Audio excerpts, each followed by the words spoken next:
미션 365.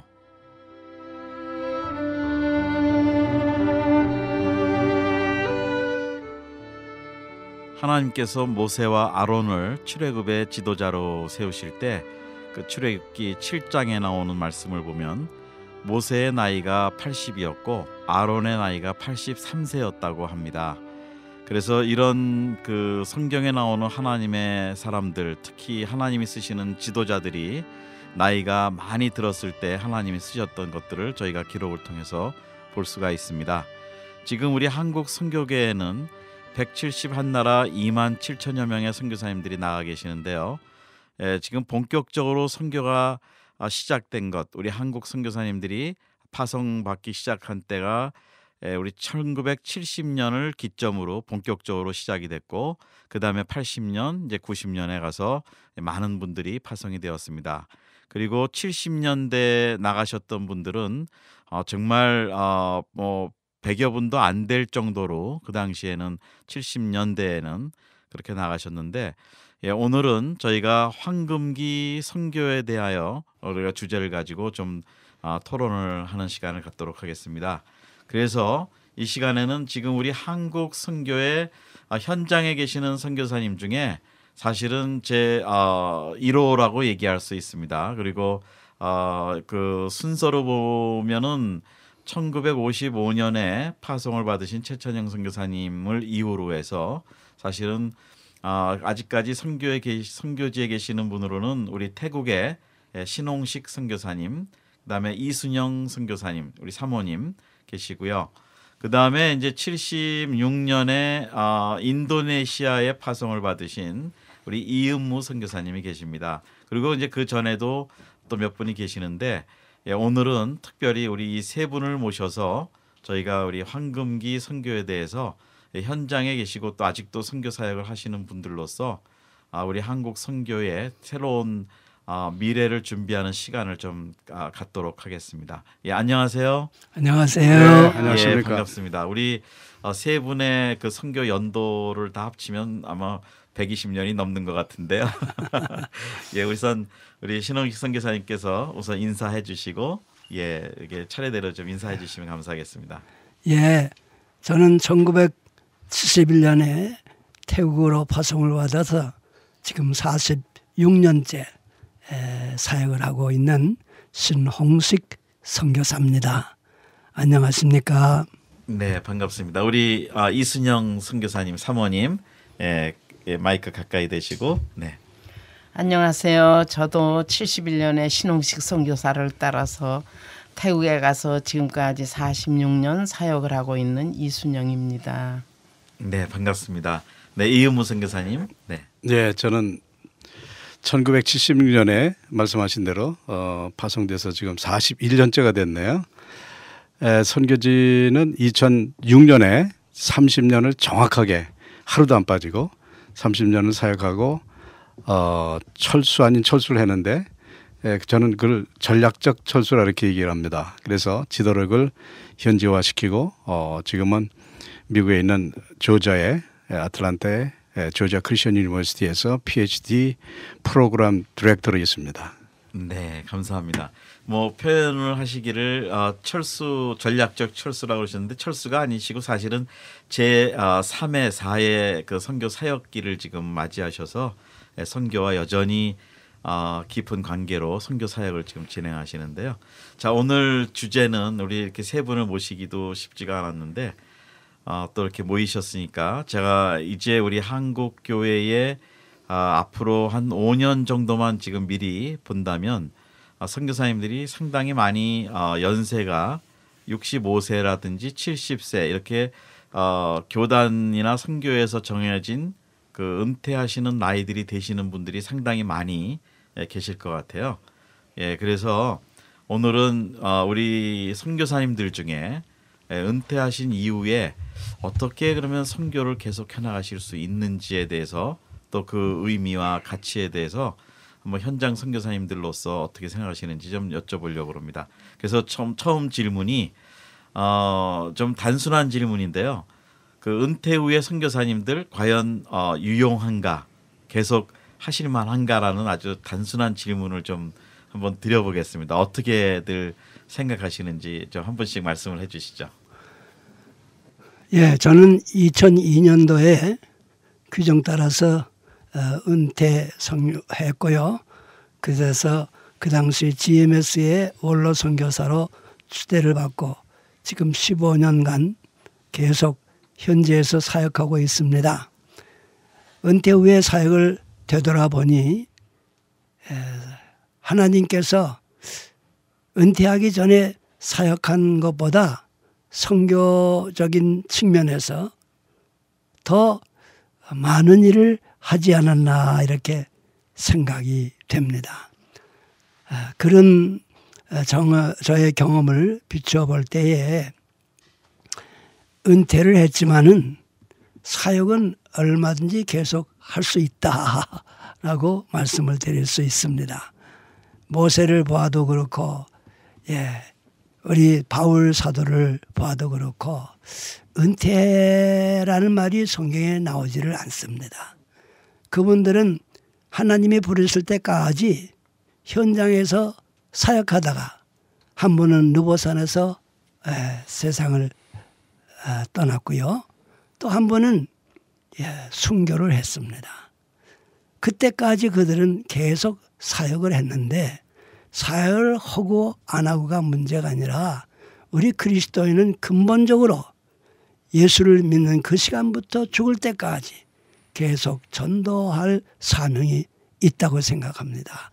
그런 측면에서 하나님께서 옛날 삼손처럼 오히려 황금기에 역사하셔서 선교지에서는 더 귀한 열매를 맺히게 하실 줄로 생각합니다. 왜냐고 하면 그 첫째 이유는 말이 시간이 갈수록 현지 말이 더 익숙하기 때문에 말씀 선포에 전보다 더 자유롭기 때문에 현지인들이 또 요청을 하고 있기 때문에 그 현지 교회를 활성화시키고 또 부흥케 하는 데 있어서 큰 역할을 할 수 있다라고 생각을 합니다. 그러므로 황금기 선교사라고 그러는데 은퇴 후 은퇴라고 해서 소침할 것이 아니라 사역은 이제부터라는 그런 생각으로 계속 할 수 있게 되기를 바랍니다. 네, 또 말씀 중에 그 현지어가 더 깊어지신다는 표현을 해주셔서 그 말씀 선포하는데 더 깊은 의미로 현지인들한테 정말 전달할 수 있고 또 이런 그 노하우가 집약이 돼서 오히려 은퇴 후 그 하셨던 일이 더 많은 일을 하셨다라고 이렇게 말씀을 해주셨어요. 우리 이순영 선교사님은 제가 우리 신홍식 선교사님의 연세를 여쭤봐도 될까요? 네, 네, 올해 10월이면은 만 85이 됩니다. 아유, 그러시군요. 네, 우리 사모님도 네, 저는 3월에 80 지났습니다. 아유, 그러시군요. 네, 우리 여기 일반 예를 들면 미국 그러면은 우리 두 분의 연세면은 사실은 지금 그 노인들 케어하시는 그 병원에 들어가서 이제 쉬시는 때거든요. 네, 근데 이렇게 일을 하시니까 감사하고 우리 사모님은 또 어떻게 생각하시는지요? 저는 연영의 현주소를 한번 생각해 봤어요. 어릴 때는 순수하게 어른들을 따르잖아요. 연영이 들으니까 또 단순하게 연하 사람들을 사랑하게 되더라고요. 경쟁의식도 줄고 욕심도 줄고 이제 공헌하고 싶은 마음으로 돌아가는 거예요. 제가 늘 뭐 잠꼬대 같이 하지만은 잘 사는 사람은 후회 없는 사람이잖아요. 돈이 많고 명예가 있고 뭐 자식이 많고 그게 아니잖아요. 정말 벌거벗고 하나님 앞에 갈 때에 후회 없었다면 제일 잘 사는 사람 같아요. 이제 제가 그걸 깨달은 후부터는 정말 후회 없이 해야 할 거 열심히 하고 안 해야 될 거 안 하고 그리고 살아야 되는 아주 긴박성의 에이지에 왔어요. 그렇기 때문에 이제 뒤를 돌아다 보면은 무엇이 부족했고 무엇이 아쉬웠고 무엇이 내 지도에 필요했고 그런 그 아쉬움이 있어요. 그런데 하여튼 제가 선교사였던 거에 대해서는 저는 이 세상에서 가장 행복했다고 생각합니다. 가정, 너 만일 세컨 라이프가 오면 어떡하냐. 전 역시 또 미셔너리가 될 겁니다. 그러나 이제 좀 성숙하고 더 여유롭고 정말 하나님이 너를 인하여 내가 기쁨을 이기지 못하겠다 하실 만큼의 그런 아주 갖춘 선교사가 되고 싶은 욕망이 있어요. 네, 그래서 이제 제가 이렇게 80대가 없거든요. 여선교사에. 네. 그 70대가 몇 명 있고 다 50대, 40대입니다. 네. 그래서 저는 아주 저 이 속마음을 어린 마음으로 늘 만들어가면서 젊은이들을 접근을 합니다. 그러려면 실력도 늘 갖춰야 되고 외모도 깨끗해야 되겠고 정말 싫어하는 것들 좋아하는 것들도 분별할 줄 알아야 되겠고 때를 맞추고 그런데 신경을 많이 쓰고서 이제 젊은 분들을 접근을 하는데 제가 왔던 길 답습하지 않도록 좀 가르쳐드리고 싶고 또 제가 아쉬웠던 거 가능했는데 못한 거 권해드리고 싶어요. 왜냐하면 자기는 자기 뒤를 돌아갈 수 없잖아요. 저는 이제 완웨이에서 지금까지 왔고 앞으로도 완웨이에 갈 거 아닙니까. 제가 늘 아쉬운 거는 저에게 멘트 해주는 분이 없었죠. 롤 모델이 없었죠. 그러니까 그게 아쉬웠어요. 다른 사람이 1m 팠을 때 내가 1m 더 파면은 그 안에 뭐가 있을지 모르지만 전부 1m씩만 팔면 100m를 파도 1m 아닙니다.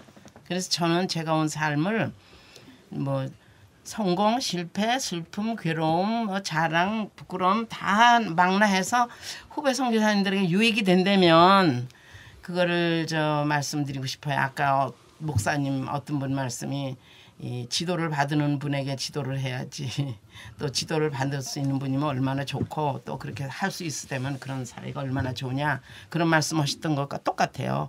후배 선교사님들이 귀를 열고 마음을 열어서 혹시 선배 선교사가 떨어뜨리는 말이 아무거 아니라도 그 부스레기 주워 먹으면 내가 그래도 시장길을 면하겠다 하는 정도라면 그런 오픈 마인, 오픈 하트, 오픈 아이 한 분들이 있으면 오픈 이어 했으면 제가 정말 제 일생 살아온 걸음에서 정리정돈해서 좀 말씀드리고 싶으면 그 길 또 안 가고 그 위에 쌓아서 더 빠른 더 좋은 그런 선교가 이루어지지 않을까 그렇게 생각을 하고 있습니다. 그러려면은 모임이라는 그 기구가 필요한 것 같고요.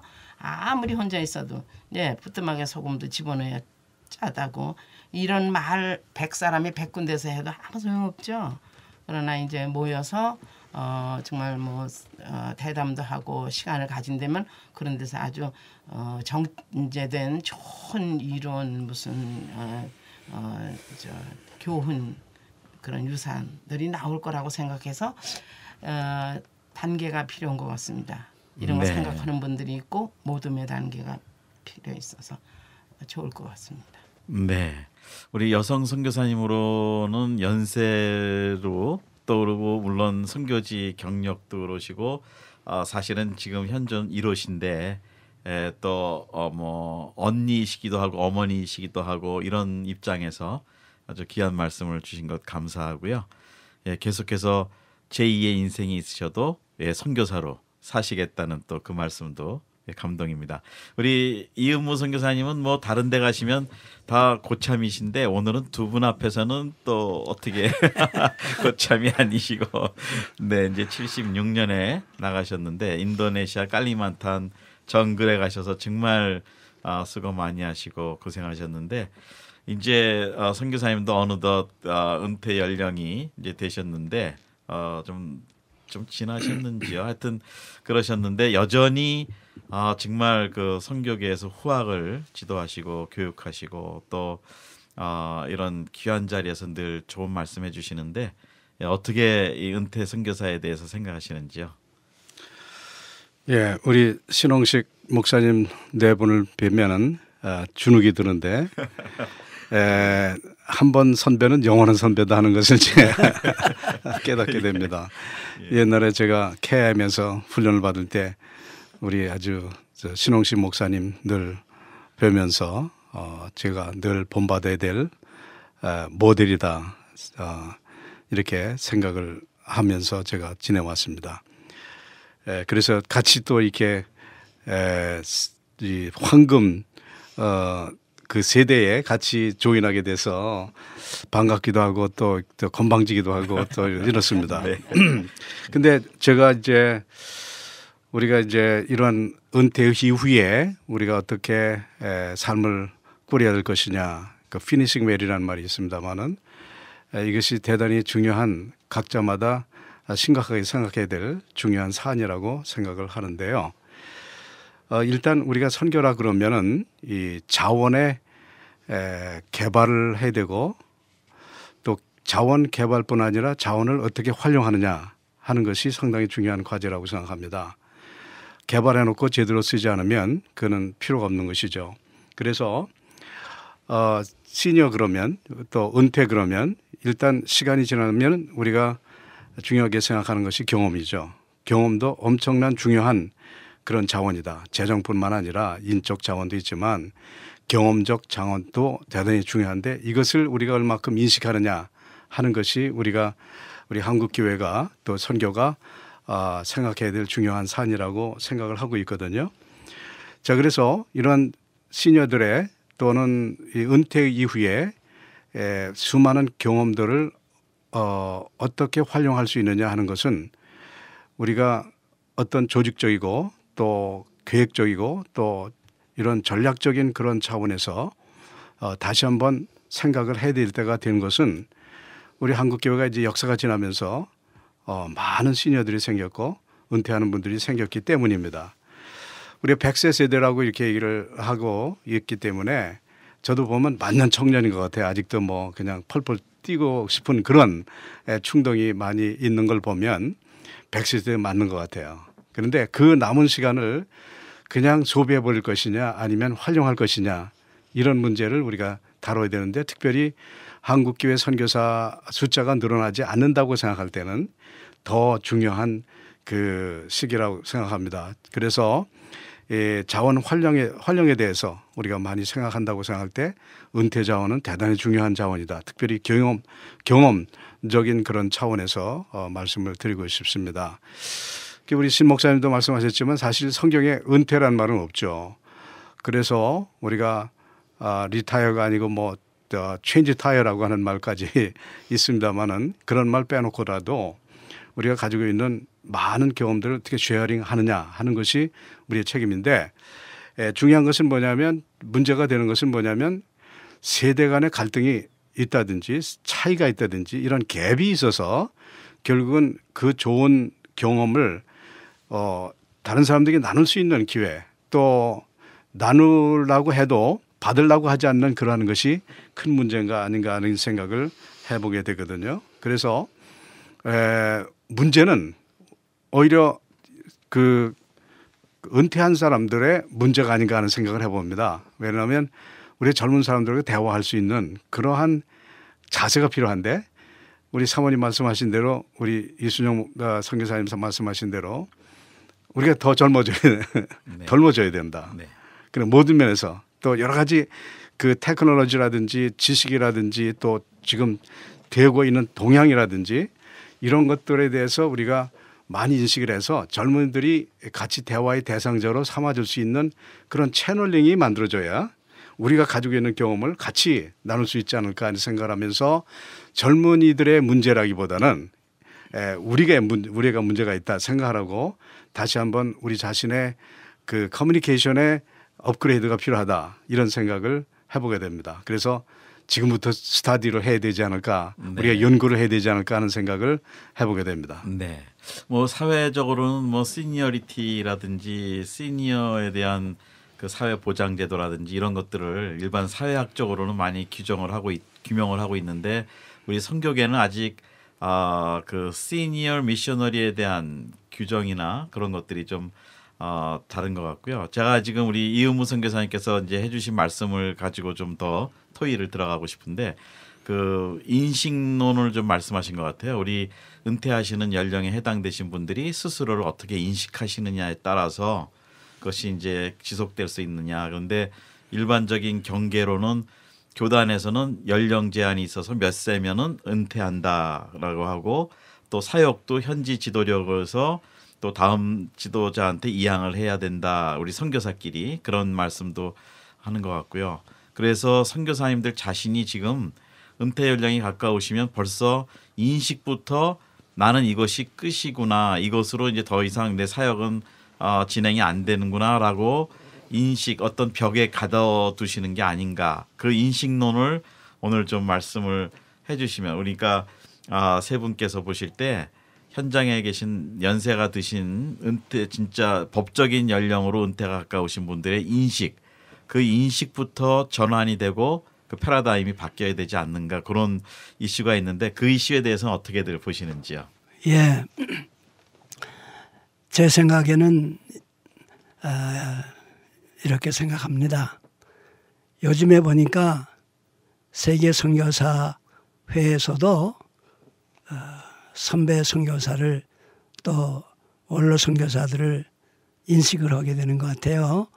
그래서 카카오톡 같은 데도 보면은 KSM이라고 이렇게 그룹 채팅이 있어가지고 많이들 소통을 하는 걸 보게 되었고요. 또 태국 안에서도 시니어리티를 가지고 있는 선교사님들끼리 또 이렇게 소통하는 그런 채트를 만들어서 하고 있는 걸 볼 수 있습니다. 참 감사하고요. 그런데 우리가 그런 데서만 그칠 것이 아니라 어떻게 그분들로 하여금 이제 말년에 그분들이 가지고 있는 경험과 지식과 또 이런 것들을 활용할 수 있을까. 그러기 위해서는 우리들의 그 기간은 이제 제한이 되어 있고, 앞으로 그래도 얼만큼이라도 뛸 수 있는 선교사님들이 우리 후배 선교사님께서 계시는데, 어떻게 이것들을 참 좋은 경험이든지 또 언짢은 경험이든지 그들에게 전수해 줄 수 있을까 하는 생각이 드는데, 우리 참 이 산 미니스트리 김정환 목사님께서 이런 내 관심을 가지시고 하시는 걸 볼 때에 아주 소망스럽습니다. 얼른 이런 길이 좀 슈퍼하이 모양으로 우리 선교계에 다듬어져서 좀 활용을 할 수 있도록 그렇게 됐으면 좋겠다 하는 기대가 지금 있습니다.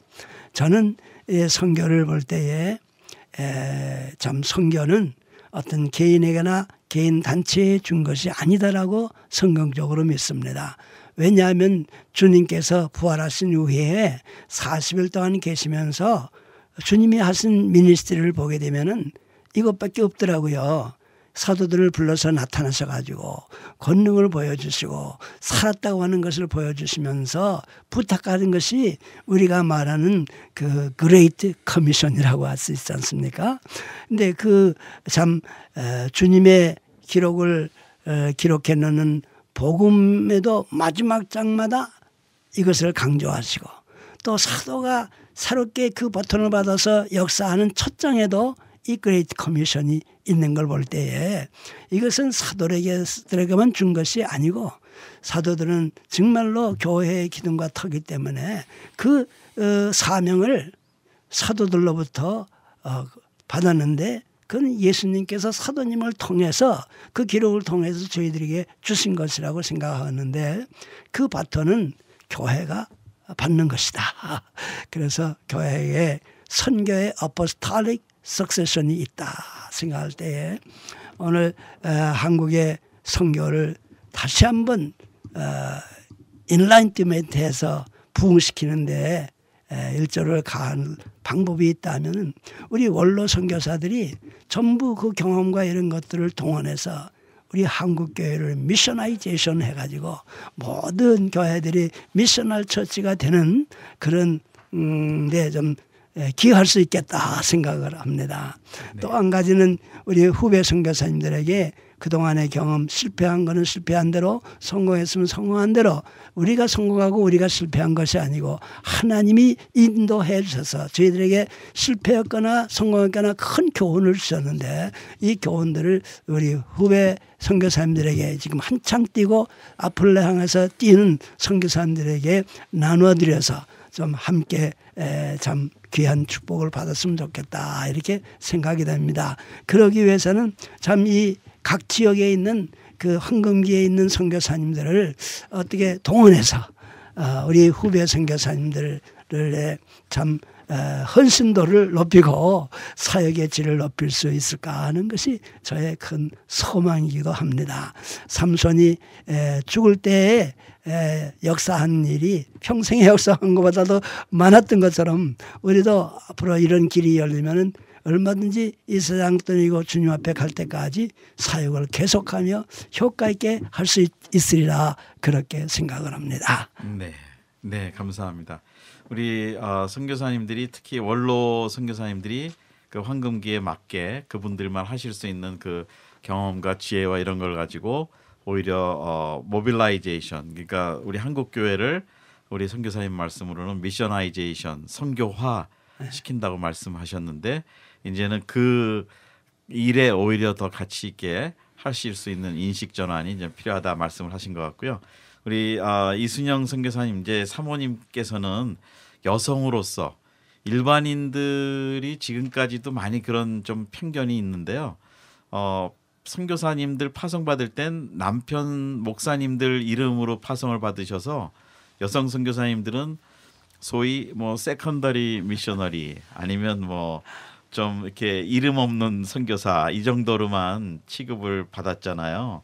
근데 이제 이렇게 선교사님처럼 정말 선교의 온갖 그 경험을 다 하시고 이렇게 또 원로가 되셨고 그러셨는데 그 황금기에 이제 어떤 기여를 좀 하실 수 있는지 특별히 여성 선교사님으로서 우리 후배들한테 말씀하시면 어떤 생각을 좀 바꿔야 될까 은퇴의 개념에 대해서 어떤 것들을 좀 바꾸게 생각을 좀 해야 될까 하는 것도 좀 말씀을 해주시면 좋겠습니다. 저는 이미 은퇴를 해서 결정적인 위치에 있지만 은퇴를 아주 가까이 놓고 하신 여성교사들하고 대화를 하면요 2가지로 나뉩니다. 정말 은퇴가 아쉬워서 앞으로 어떤 길을 모색하고 어떻게 건설적으로 뜻있게 의미있게 살까 하는 이가 있는가 하면 빨리 은퇴를 하면은 귀국해서 다른 그 일반 사람들이 은퇴하면 바라고 원하는 그런 방향을 꿈꾸는 분이 좀 많지는 않은데 덜어 있어서 제가 좀 안타까웠던 적이 있습니다. 은퇴 전에는 일단 주어진 일에 갇히기 때문에 자유가 없지만 은퇴 후에 유익한 점은 그때 못했던 일 할 수 있는 기회라고 저는 생각해요. 그래서 갇혀 있을 때 뭐 얼마나 복잡합니까? 그래서 못했던 걸 노년이 되고 이제 은퇴가 되면 주어진 일 과제가 이제 없어질 때는 그때는 자기 발전을 위해서 정말 평상시에 자기가 이것만큼은 내가 지금도 하고 싶은데 못했다 했던 거를 그 당시에 충족시킬 수 있는 타임이라고 생각해요. 그리고 저는 신성교사님을 따라서 은퇴를 할 때 제가 전 고등학교를 미션스쿨을 다녔는데 저는 여자로서 남자를 따라가서 뭐 수발한다 이런 생각보다도 저는 저대로 할 일이 있을 것이다 이렇게 생각을 하고 했습니다. 왜냐하면 고등학교 때 제가 일반 학과 대학을 가려고 그러다 전향을 해서 신학대학 갔습니다. 저는 이화여고에서 그 당시에 미스들이 와서 영어 가르치는데 큰 감동을 받았어요. 그리고 거기서 예수를 믿었어요. 13살에. 그게 저는 이화여중고의 작품입니다. 나도 어느 나라에 가서 이 미스 베티 같이 무엇인가를 통해서 누구를 예수 믿게 해야 되겠다 하는 의무를 느껴서 제가 그냥 전향해서 신학대학을 갔고요. 조 목사님께 훈련 받을 때나 목회할 때나 저는 동사로 생각했지. 네, 조동진 목사님 말씀하시는가요? 네. 동사로 이렇게 이퀄런한 게 이퀄라이즈를 했지. 아니 나는 포세스 이렇게 이분에게 내가 소유된 사람이다 이렇게 네. 생각을 안 했어요. 그러나 굉장히 조절해야 될 것은 여자가 우리나라 풍습은 여자가 앞장서도 안 되고 똑똑해도 안 되고 그 조절하느라고 무척 애를 쓰면서 같은 길 갔고 네, 네. 선교지에 왔을 때도 뭐 남자 선교사는 나는 뭐 적당히 해도 돼 전혀 그러게 저는 늘 깨어있고 늘 통찰력을 가지고 늘 전진하고 늘 최선을 다하려는 그런 마음을 가졌었거든요. 그렇게 안 됐다고 다들 보실 수 있겠지만도 저 나름으로는 소원이. 네. 그랬는데요. 은퇴하고 나서 제가 가장 하고 싶었던 것은 영어 성경 한번 쓰는 것이다. 그래서 제가 은퇴하자마자 NIV 영어 성경을 제네시스 1부터 레벨레이션 22까지 자필 성경을 만들었습니다. 네. 그래서 귀한, 이제 저희 자녀들에게 줄 텐데 우리 후배 선교사들이 저를 보고 이제 시작을 해서 끝낸 분들이 몇 있고요. 근데 제가 이제 이거는 간단하지만 영어 성경을 한번 쓰면서 딱 10년에 마쳤습니다. 2013년 11월 4일에 시작해서 2010년 11월 4일에 시작해서 2011년 11월 3일에 끝났습니다. 하루도 틀림없이 딱 10년에 끝났는데 제가 이걸 간증으로 하고 싶은 건 무엇이냐 하면요. 제가 성경 공부를 할 때 제 영성이 제일 좋았던 것 같아요. 그리고 이 브레인 엑서사이즈가 되니까 늙지를 않는 것 같아요. 네. 그리고 보캐버리를 자꾸 외다 보니까 기억력이 보장이 되는 것 같아요. 그 다음에 이제 어린이 성경을 어린이 설교하고 싶은 도전이 오더라고요. 그래서 인도에 가서 제가 국민학교에서 강의도 좀 했습니다. 그런데 문법 따지고 실력 따지면 못해요. 근데 그 10년이라는 것이 저를 버텨주고 저를 책찍하는 거예요. 네가 그만큼 하고 이것도 못한다면 뭐 제자리 걸음이지 무슨 소용이 있냐. 그래서 그냥 해봤어요. 그래서 제가 후배들한테 저희 집에 와서 그걸 보고 노트에 쓰는 분들은 제가 빨리 스위치를 해줍니다. 자필 성경서로 몇 권 사다 놓고 이거 한 권이면 1년은 쓰니까 이거 갖다 쓰고 만일 기회 되면 나에게 리턴해 달라. 그래야 또 딴 사람 주니까. 네, 그렇게 하고요. 그다음에 이제 젊은 분들에게 제가 뒤처지지 말아야잖아요. 저도 사람인데. 그래서 저는 기회 있는 대로 배웁니다. 탈무드 말같이. 지혜로운 사람은 무엇이든지 어디서든지 언제든지 배워야 된다는 거. 그래서 저는 배우는 욕심이 굉장히 많아서요. 어디 가든지 배웁니다. 제가 어저께 여기서도 2-3가지 배웠다 그랬잖아요. 오늘도 또 몇 가지 배웠어요. 그건 다 저한테 힘이에요. 정말 모르는 이야기 아니고. 그런데 이제 남이 하는 게 다 하고 싶은 거예요. 어떤 사람에게 전문직이 있으면 아주 제가 올라가고 바라볼 수 없는 것 외에는 시간으로 노력으로 의욕으로 패션으로 하는 거는 제가 다 하려고 그래요. 그래서 제가 이제 크라프트입니다만 이거 자랑이 되면 안 되겠는데 좀 혹시 도전이 되실까 해서요. 예, 뭐 자랑해 주셔도 괜찮습니다.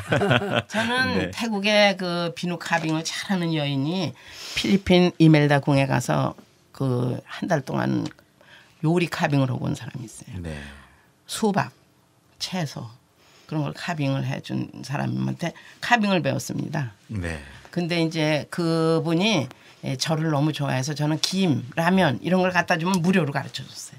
그러니까 얼마나 골든 어퍼튜니티예요. 그래서 그분한테 카빙을 배워서 저 지금 비누 카빙, 요리 카빙, 테이블 어레인지, 생일, 파티, 100일 다 해주니까 젊은이들이 저를 불러요. 네. 그래서 이제 어프로치하는 그 아주 퍼스트. 네. 그러니까 자기 개발을 계속 하셨군요. 그러고, 은퇴 이후에도. 네. 그다음에 이제 퀼트합니다. 퀼트. 네. 퀼트를 해가지고 이제 바울의 집을 데코레이션 해주고 이제 오시면 보시지만 1년에 한 번 크리스마스 때 11월 월급 타시고 많이 쓰시기 전 12월 첫째 그것도 목요일 토요일은 모두 바빠요. 목요일 날 10시에서 오후 2시까지 퀼트 크리스마스 퀼트 전시랍니다. 제 작품 전시 네. 하고 상품하고 1년 내내 시간 있으면은 하죠. 해가지고 네. 이제 그거는 이제 크리스찬들, 인터내셔널 페런트, YWCA 근무하는 분들, 네. 뭐 우리 한국 어머니들, 선생님들 선물 이런 걸로 나가는데 바울의 집에 적자를 메꿉니다. 네. 우리 사모님이 여성 여호수아, 여성 갈렙 같은 분이시네요. 네, 그리고 우리 이제 꽃을 만들어요. 실크 꽃을 만들어서 네. 실크 플라워를 만드는데 어떤 때는 이제 저 사무소에서 와서 장식해 달라는 분도 있고요. 네. 식당 좀 장식해 달라는 분도 있고. 네, 그러니까 우리 백방으로 이렇게 가지를 쳐서 접촉하는 그거는 자기 개발과 자기 노력에서 오는 거라고 생각합니다. 네, 참 귀한 간증을 하셨습니다. 우리 이은무 선교사님께서 한번 말씀 좀 해주시죠. 네. 우리가 이제 시니어가 될수록 나이를 의식하기보다는 오히려 우리의 목적, 또 비전 이것을 이제 의식해야 되겠다는 생각을 하고 있습니다. 우리가 그래서 그 요엘서 2장에서도 말씀을 하셨죠. 드림을 갖든지 비전을 갖든지 아니면 예언을 하든지 우리가 우리 모든 세대가 사실은 미래지향적 그런 삶을 사는 것이 성경적이다 이렇게 생각을 하고 있습니다. 왜냐하면 오늘 아침에 디보션도 우리의 삶이 짧다고 생각하지 말아라. 하나님은 영원한 삶을 주셨다. 이런 그 Our Daily Bread 이렇게 나오거든요. 이런 걸 보면서 우리의 생활을 너무 짧게 생각하면 안 된다 하는 것이죠. 비전을 가지고 미래를 바라보고 가야 된다 하는 생각을 가지면 결국은 우리는 젊어질 수밖에 없고 우리의 사역 그 패턴이 완전히 그 미래지향적으로 바뀌어지면서 좀 더 계획을 세울 수 있고 또 전략을 가지고 나가지 않을까 이렇게 생각을 한다면 우리의 그 노년의 은퇴 후의 삶은 정말 다시 사는 제2의 찬스가 되지 않을까, 세컨 찬스가 되지 않을까 이렇게 생각을 하게 됩니다. 그래서 그러한 우리 삶의 인식 또 우리의 생애 삶의 그 length, 우리의 그 거리가 아직도 멀었다는 그런 생각을 가지면 미래가 있죠. 그런 식으로 이제 살아야 되겠다는 그런 인식이죠. 자, 그래서 우리가 이제 이런 시니어를 얘기할 때 우리 성교뿐만 아니라 또 우리가 이 교회에서도 시니어가 많은 거고 또 일반 목회자나 아니면 또 이런 장로님들이나 사회 사업을 하던 그런 분들이 시니어들이 굉장히 많죠. 자, 이런 분들과 어떤 공조 세력을 만드는 것도 중요하다는 생각을 합니다. 그래서 하나님 나라는 협력하며 같이 받들어 나가는 것이다 하는 생각을 많이 하게 되거든요. 그래서 그러한 그룹들이 같이 미래를 향해서 만들어 나가는 그런 것도 필요하고요. 뿐만 아니라 우리가 이제 가지고 있는 여러 가지 그 담들이 많이 있는데 그걸 이제 포기가 돼야 결국은 하나님 나라가 형성이 된다 이렇게 생각을 하고 있거든요. 물론 교파적인 그런 것도 있지만 이런 세대적인 것도 있고요. 또 문화적인 것도 있고. 그래서 선교를 정의하라고 그러면 뭐냐? 초월하는 것이다. 이런 것을 초월하는 것이다. 이렇게 생각하고 있거든요. 언어를 초월하고 문화를 초월하고 또 민족을 초월하고 이런 식으로 이제 해석을 할 수 있는 것이 선교라고 생각할 때 이러한 그런 모든 갭들이 무너지면서 우리가 같이 힘을 모두고 이러한 모든 자원을 같이 공유할 수 있는 그러한 포럼이 앞으로 계속 만들어져야 되겠다 이렇게 생각을 합니다. 그래서 우리 한국 교회가 지금까지 보면은 목사 선교사들이 많았고 평신도들은 뭐 이렇게 세컨더리로 생각하는 경우가 많이 있었는데 그런 생각부터 버려야 되겠다. 그래서 그분들이 가지고 있는 여러 가지 가능성을 우리가 최대한으로 레코그나이즈하고 또 시니어도 마찬가지고 그 아까 얘기한 경험도 우리가 인식을 해야 될 필요가 있고요. 그다음에 이제 교회와 선교지가 너무 거리가 멀다. 또 선교 단체 간에 또 선교 단체와의 거리가 멀다. 그런 것을 우리가 생각한다면 오히려 그것도 같이 합칠 수 있는 그러한 그 관계성이 대단히 중요하다고 생각합니다. 앞으로 우리가 이제 힘을 규합하기 위해서는 더 필요한 것이죠.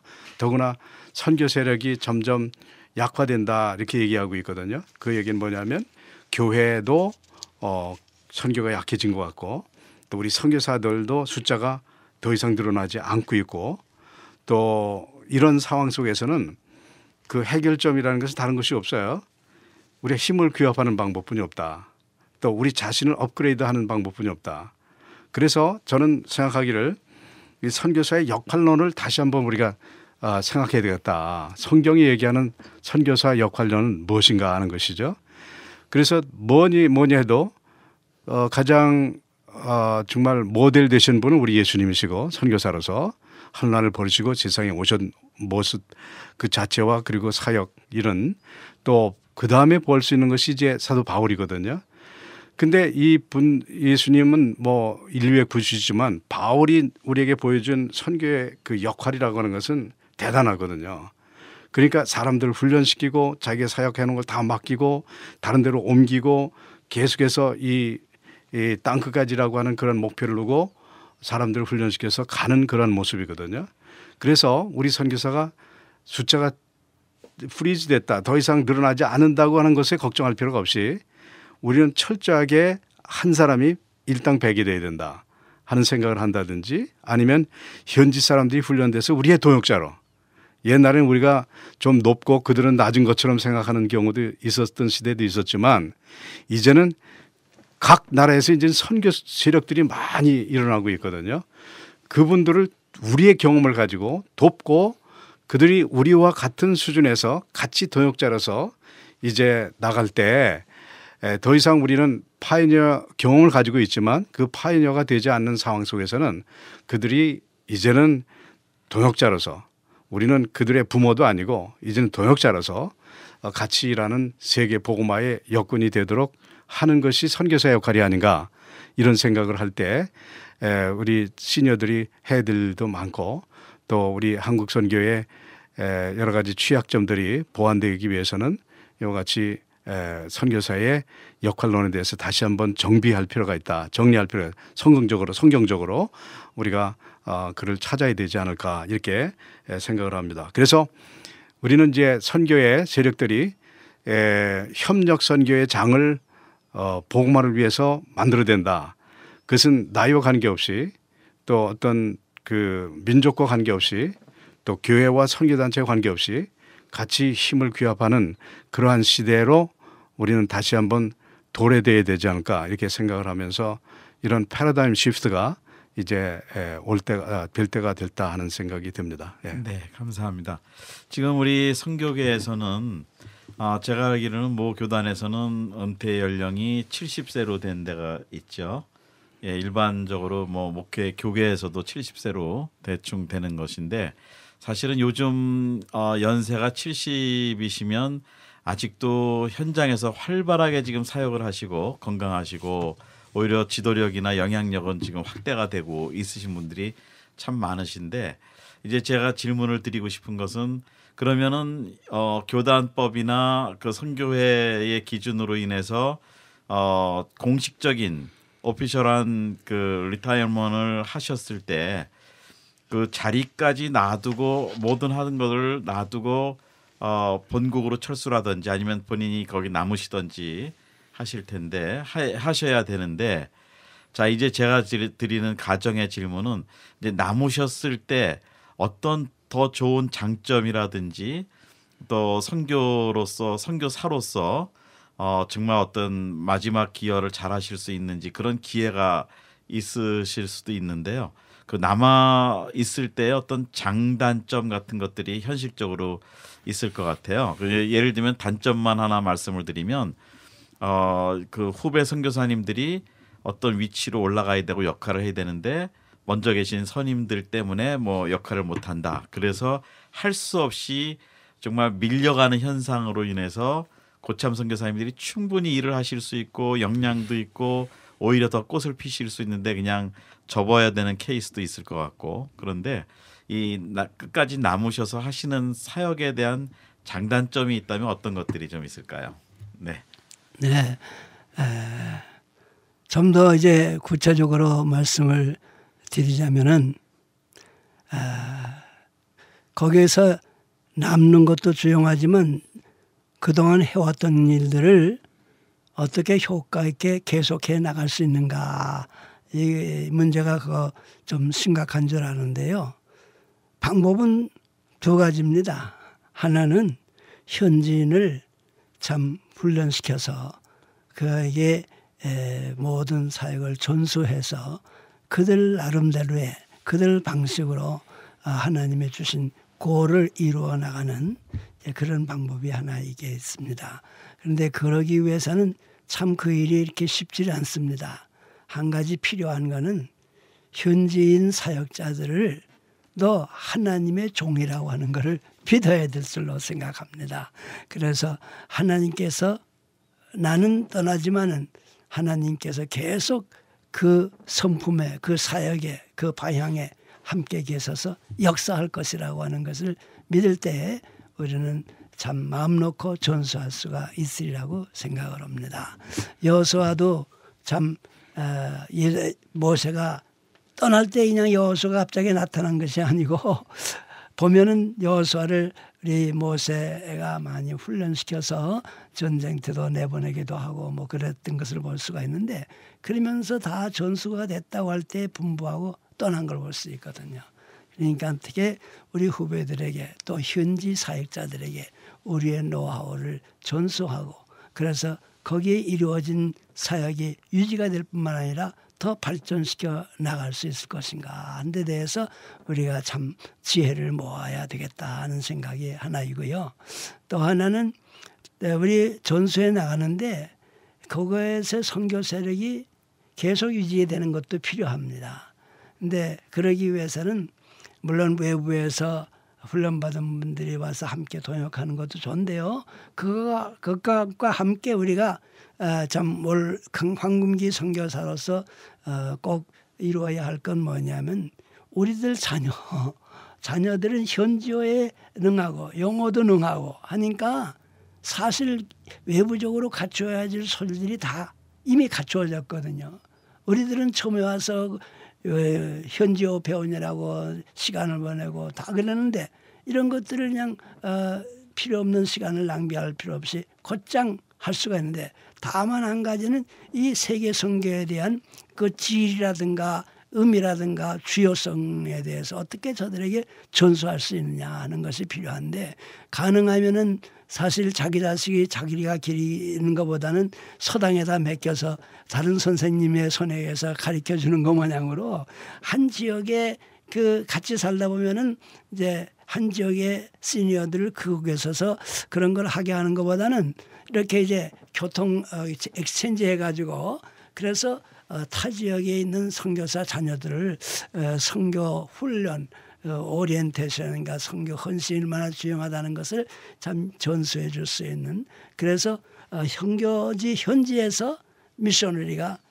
생산이 될 수 있었으면 참 좋겠다. 그 부분이 한번 좀 해볼 만한 그런 필드고요. 또 한 가지는 아무래도 이제 선교는 후방에 있는 교회가 선교 마인드가 있어야 동시에 선교지도 활성화되는데 그러기 위해서 저 토탈 미셔너리 무브먼트라고 해서 누구나 선교에 헌신할 수 있다. 그렇다고 해서 더 그 레벨이 다 똑같은 건 아니고 교회도 오게 되면은 다 교회를 섬길 그런 참 의무가 있지만 목사님이 있고 장로님 있고 집사님들이 있어서 그걸 무슨 칭하를 구분하는 것이 아니고 주어진 사명에 따라서 그렇게 하는 것 마냥으로 우리 선교지도 선교사가 있지만은 프로페셔널한 각 전문 그런 필드에 선교사가 필요하고 더 하나 필요한 것은 교회가 개척됐을 때 그거에서 평신도들이 그 안에 들어가서 그들과 함께 생활하면서 그 교회를 더 한층 업그레이드 시키고 발전시키고 성장시키는 사역이 필요한데 우리는 교회를 개척해서 여기저기 돌아다 보면 그걸 못한다고 하는 것이 굉장히 아쉽고 이제 그런 점에서 사실 시니어 단기 선교라는 게 필요하지만 그 현재는 지금 저 2주, 3주 이렇게 갔다 오고 많은데 이것을 2년, 3년으로 내려가지고 실버 대신 장로님이나 이런 평신도들도 단기 선교사로 나갈 수 있는 이게 단기 선교로 그냥 나가는 게 아니라 단기 선교사로 가서 참 그런 미션을 좀 감당했으면 참 얼마나 좋겠나. 그 일을 위해서 우리 황금기 선교사들이 오리엔테이션이나 좀 챌린지하는데 필요하다면 저는 얼마나 참 좋겠나 하는 생각도 가져봤습니다. 네, 감사합니다. 우리 하여튼 남아 계신 이 장점들을 사용하면 오히려 거기 계시면서 또 현장에 계시면서 우리 교회들을 깨우시는 또 같은 세대에 계신 분들도 좀 도전도 하고 세우시는 그런 일들이 좀 진행되면 좋겠다는 말씀으로 제가 듣고요. 우리 이순영 선교사님은 또 어떻게 생각하시는지 남아 있으셨을 때의 장단점을 말씀하시면. 연영적으로는 아주 싹 증려하고 한국 들어가면 젊은 분들에게 인기일 겁니다. 네. 그런데 저희가 하나님 앞에 서원할 때는 죽음에 이르러도 떠나지 않을 것이다 하는 각오로 처지일관하고 있거든요. 그러면 참 저희는 아직까지도 여기를 떠나겠다 이런 생각을 안 하고 선교지에서 일을 합니다. 하나님께서 다 하시니까 어떻게 하실지는 모르지만 마음은 그렇습니다. 그런데 이제 그러면은 어떤 사람이 돼야 거기서 걸리적거리지 않고 후배들에게 그래도 있는 것이 유익하다 할 정도에 가야 하냐면 그들의 필요한 사람이 돼야 될 것 같아요. 네. 그래 선교사님들이 볼 때 저분은 노인네니까 뒷방으로 가야지. 그리고 저분은 무식하니까 상대가 안 되지. 뭐 저분은 9세대니까 대화도 안 돼. 이러면 안 될 것 같고요. 저가 서바이브 하려면 그 사람들이 필요한 사람이 돼야 될 거예요. 그래서 저는 그 자나깨나 그거를 많이 연구합니다. 어떻게 하면 저 젊은이들이라도 나한테 필요를 느끼고 접근하고 정말 시어머니 지겨워 없는 게 좋을 텐데 이러는 마음을 갖지 않고 그래도 전 노인네지만 옆에서 밥이라도 같이 먹고 싶다. 또 방문이라도 하고 싶다. 또 우리 뭐 식당에서 밥 먹는데 오늘 뭐 자녀교회 댁에서 그 경험담이라도 얘기 듣고 싶다. 뭐 그다든지 하여튼 백방으로 우리 여자로서의 특징을 누구든지 똑같을 테니까 그 니드에 따라서 이제 네. 살 수 있을 것 같아서 그거 개발을 하면 네. 본인도 좋고 사회에도 좋고 후손들에게 네. 알겠습니다. 말씀 듣다 보니까 그림이 그려지는 게요. 선교사 우리 공동체가 한 가족이라고 볼 때는 물론 교단과 연령과 지역이 다 다르지만 그러면 태국에 계신 모든 선교사님들이 한 가족이라고 보면 대가족 제도에서 할머님이 계시고 할아버님 계시고 손자들이 있고 하듯이 우리 선교사 전체가 하나의 패밀리라고 보면서 거기에서 어른의 역할 또 할머니 할아버지의 역할들이 반드시 대가족 중에는 있었어야 되니까 그런 말씀으로 저는 이제 그림이 그려졌습니다. 네. 예를 들어서 저희 손녀딸이 이제 인터내셔널 스쿨을 가는데 버스데이 케이크를 제가 구워줍니다. 예를 들어서 이제 예쁘게 구워주죠. 케이크를 제가 데코레이션을 배웠으니까. 네. 그러면은 자기 작품 고슴도치도 이쁘듯이 엄마가 못해도 애들은 그 아주 프라우드 오브 하잖아요. 그렇죠. 그러니까는 이제 엄마는 또 그런 마음으로 내가 해주면 애들이 좋아할 것이다. 그러면은 사모님 언제 좀 케이크 좀 가르쳐 주세요. 그러면은 연령과 시대를 초월해서 그 젊은이들의 니들을 채워줄 수 있죠. 그러면 화목하고 발전하고 네. 그러면 이제 그분들이 그거를 또 생활에 이용하고 그러면 이제 이 라이프 이제 그 뭐 퀄리티가 좀 아까 목사님 말씀하신 거 저 굉장히 좋은 말씀으로 이은우 목사님 말씀하신 거 네. 그러면 하나하나 알게 모르게 세월이 가면은 공유하고 또 업그레이드 되고 네. 그럴 것 같아요. 감사합니다. 우리 이은무 선교사님 같으신 경우는 딱 30년 채운 그날에 일단 다른 선교지로 이제 이동을 하셨다 이렇게 말씀을 하셨고 그 이후의 사역이 현장에서 하시는 사역과 당시에 후방에서 이제 교육 선교, 교육 쪽 그 가르치시는 사역에 전념하신 거로 제가 알고 있습니다. 그런데 이제 남으셨을 때 경우하고 이렇게 떠나셨을 때 경우하고 그냥 현지를 벗어나셨을 때 경우하고 그 장단점에 대해서 좀 양쪽을 다 경험하신 것 같은데요. 네, 어떠신가요? 일찍 떠나느냐 아니면 늦게 떠나느냐 아니면 안 떠나느냐 하는 문제는 사실 그 현장의 선교 사역의 개성이라든지 특성이라든지 거기에 따라서 이제 다르다고 보고 있거든요. 우리 신 목사님 같은 경우는 사실은 대를 이어서 계속 하시는 그런 케이스고 또 한국의 언더우드 그 패밀리는 4대를 거쳐서 했고 또 떠났어요. 그런 상황이기 때문에 상황 또 나라의 상황이라든지 또 사역의 개성이라든지 거기에 따라서 다르다고 이렇게 보고 있어요. 그러나 이제 저 같은 경우는 제가 원해서라기보다는 반반이죠. 우리 선교단체에서 원하시는 것이 있었고 또 그 현지 상황이 또 그렇게 돼 있고 그래서 저는 처음에 정글 사역을 하면서 교회를 설립했고 그다음 두 번째 사역에서는 신학교를 설립하면서 정글과 그 도시와 가까운 중간쯤에 이제 학교를 세웠고요. 그다음에 또 싱가포르로 나와서 싱가포르에서 티칭 사역을 하면서 바탐에 이제 학교를 또 세우고요. 그리고 그다음 텀에는 또 말레이시아에서 학교를 쌤이라고 해서 스콜라 알키타 말레이시아를 세워서 지금까지 쭉 유지하고 있고 제가 지난 3주간 전에 그 방문해서 우리 지도자들 다 모아놓고 같이 회의를 하는 시간과 또 졸업식 졸업생들 만나고 졸업식에 참석하는 그런 과정을 쭉 이제 보면서 느낀 것이 남아 있는 것도 의미가 있고 떠나는 것도 의미가 있다 하는 생각을 합니다. 그런데 이제 떠났을 때에 우리가 강조점은 그들이 스스로 설 수 있도록 대책을 마련해주고 또 자립심을 우리 뭐 네비우스 방법도 여기 있습니다만은 경제적인 또는 이런 지도력 또는 그 방법 면에서 자기들 스스로 개발할 수 있도록 우리가 분위기를 잡아주고 만들어주고 모델링을 해주고 이런 식으로 이제 그런 과정이 필요하거든요. 그렇게 해서 해줬다고 생각하는데 제가 분명히 본 거는 하나님께서 떠나신 이후에도 정말 뿌리고 물을 주고 자라게 하셨다는 것을 분명히 볼 수가 있었어요. 그 얘기는 제가 있을 때보다 훨씬 더 부흥되는 그런 과정을 안중한 신학교에서도 봤고 바텀 신학교에서도 봤고 그다음에 말레이시아에서도 봤다 그런 얘기죠. 근데 나라마다 달라요. 사실은 그 상황이라는 게. 또 뭐 그냥 떠났다고 되는 건 아니거든요. 그래서 지금 후에 이제 먼 곳에서 제가 멀티반치에서 보면서 지원할 수 있는 최대한의 모든 지원을 하지만 경제적인 지원은 거의 불가능해요. 왜냐하면 내가 선교사를 떠나니까 후원하는 사람이 하나도 없어. 네. 하는 사람 없기 때문에 네. 내가 분명히 선언했고 그분들한테 난 경제적 지원은 못한다. 그렇지만 내가 기도하고 뭐 기도한다 그러면 뭐 신통치 않게 생각을 해 사람들은. 네. 그러나 네. 내가 자주 왔다 갔다 하면서 그 같이 만나고 그렇게 그런 관계를 만들었어요. 네. 네.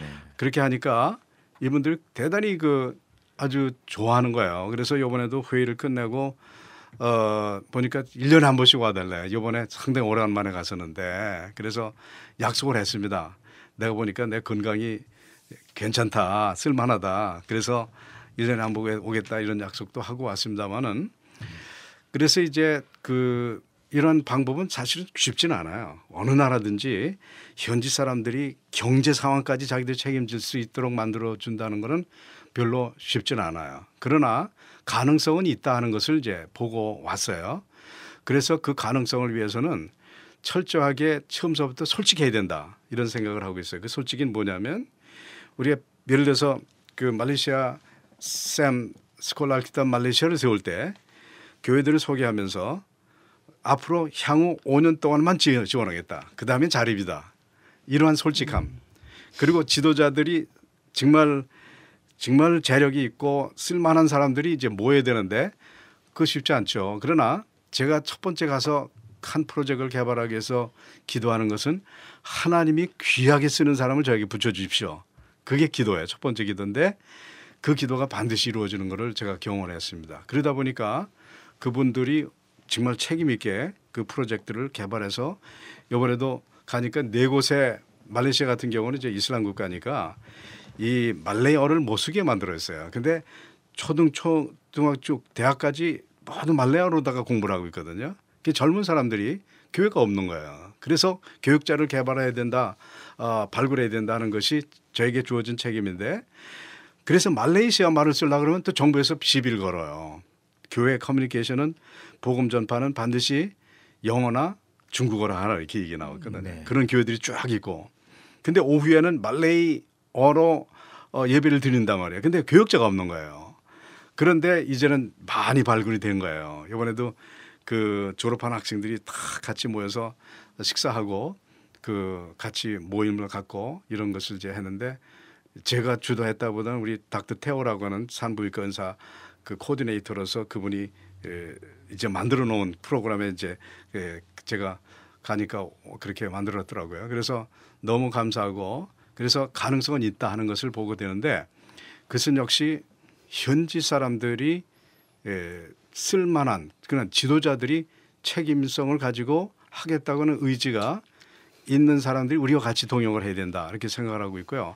그래서 저는 1년에 한 번씩 2번씩 싱가포르하고 말레이시아, 인도네시아를 방문하면서 그들과 동역자적 의식을 늘 그 주입을 시켜주면서 우리가 주의 나라를 위해서 같이 힘쓰는데 내가 할 수 있는 포션은 이거다 라고만 얘기를 하고 당신들이 할 수 있는 것은 이거고 그리고 우리가 어떻게 이런 커리큘럼이라든지 학교 발전이라든지 또는 재정이라든지 해둘 것인가 서로 의논합니다. 의논하는데 분명히 나는 미국에 살기 때문에 서포터가 없다. 내가 먹고 살기도 힘들다 하는 식의 생각을 얘기를 솔직히 하면 그들이 이해를 하고 그 문제에 대해서 자기들 스스로 해결하려고 애를 쓰는 이러한 것들을 이제 볼 수가 있기 때문에 솔직함 이것도 대단히 중요하다 이런 생각을 해봅니다. 네, 이제 어떻게 말씀 잠깐 나눈 것 같은데 1시간이 다 돼갔습니다. 그리고 귀한 말씀들 중에 저희들이 아직도 듣고 배워야 될 말씀들이 너무 많은데 오늘은 너무 아쉽지만 이 정도로 마무리를 하면서 우리 이제부터 아마 오늘 주셨던 말씀은 그냥 화두를 던지신 정도이고요. 이제 이 말씀을 들으신 분들과 우리 선교계 또 지도자들과 또 이제 원로에 가까우신 분들은 이미 은퇴를 하셨거나 또 하시게 되면 이후에 일들에 대해서 아마 지금부터 잘 연구를 하셔야 될 때가 아닌가 생각이 듭니다. 자, 이제 이 방송을 함께 하셨던 들으셨던 우리 청취자 또 우리 특히 선교사님들에게 끝으로 격려의 말씀 한 말씀씩 좀 해주시면서 마무리를 하겠습니다. 우리 이 171나라에 27,000여 명 우리 KWMF 우리 회원 선교사님들이 사실은 우리 선교사님들의 다 후배시거든요. 예, 오늘 한번 우리 후배 선교사님들에게 격려의 말씀을 한 번씩 해주시고 마무리하겠습니다. 예, 선교는 많은 사람들이 생각할 때 어렵고 참 힘들다라고 하지만 선교는 참 쉬운 선교입니다. 쉽습니다. 그리고 선교는 얼마나 즐거운 일인지 알 수 없다. 이렇게 생각을 하시고 어떤 일이 있든지 승리하시기를 바랍니다. 왜 쉬웠느냐? 내가 할 때에는 어렵습니다. 그러나 선교는 주님이 명하실 뿐만 아니라 성령을 보내셔서 또 이끌어주시고 밀어주시고 하시니까 주님이 하신다라고 생각하면 참 쉽습니다. 또 주님이 하신다고 생각할 때 주님이 참 구비구비마다 어떻게 함께 하신다는 걸 체험하게 되니까 선교를 하지 않았으면 그런 체험을 할 수 없었기 때문에 모를 것을 선교를 함으로 주님이 직접 간섭하시고 인도하신다는 걸 체험하게 되기 때문에 얼마나 즐겁고 참 마음에 감사한지 알 수 없습니다. 그러므로 주님이 함께 하십니다. 능력으로 함께 하십니다. 모든 지혜로 함께 하십니다. 염려하지 마시고 즐겁고 기쁘게 강건하게 계속 사역하시기를 바랍니다. 감사합니다. 아멘. 네. 여러 선교사님들 안녕하세요.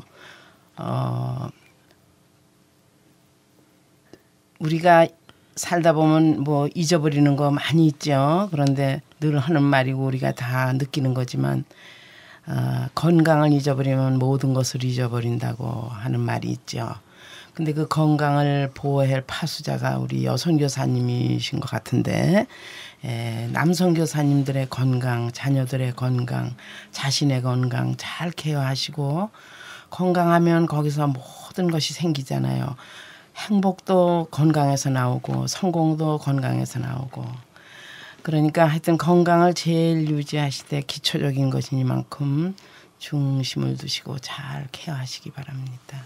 네, 감사합니다.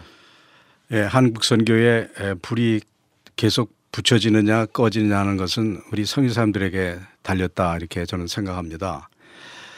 지금 선교사의 숫자가 늘어나지 않는다고 해서 또 한국 교회의 무관심이 점점 더 팽배한다고 그래서 실망할 필요는 없다고 생각합니다. 하나님께서 하시는 일이기 때문에 그렇다면 우리 자신의 역할이 더 클 뿐입니다. 그래서 우리 다시 한번 우리 선교사의 역할이 무엇인가 한번 성경에서 뒤져보고 그래서 우리 참 우리가 훈련하는 사람들이 우리의 사역을 계속 같이 일하는 동역자가 될 뿐 아니라 또 우리 사역을